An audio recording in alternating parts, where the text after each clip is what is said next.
উত্তর দিনাজপুর জেলায় প্রাথমিক স্তরে শূন্য পদের সংখ্যা অত্যন্ত কম দেওয়া হয়েছে বলেও দাবি করেন আন্দোলনকারীরা। দ্রুত নিয়োগ প্রক্রিয়া সম্পন্ন করা এবং জেলার শূন্য পদের সংখ্যা বৃদ্ধি করার দাবিতে এদিন বিধায়কের দৃষ্টি আকর্ষণ করেন তারা। বিধায়ক বিষয়টি গুরুত্ব সহকারে দেখবার আশ্বাস দিয়েছেন বলে জানা গিয়েছে।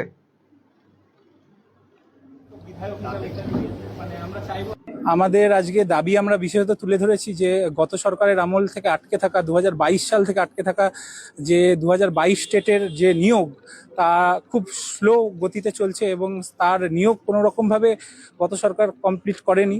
তার জন্য আজকে আমাদের নিয়োগ সম্পূর্ণভাবে আটকে রয়েছে। একটা ফেজ হয়ে গেছে আমাদের ইন্টারভিউ, কিন্তু তাছাড়াও আমাদের ইন্টারভিউ সম্পূর্ণ হয়নি।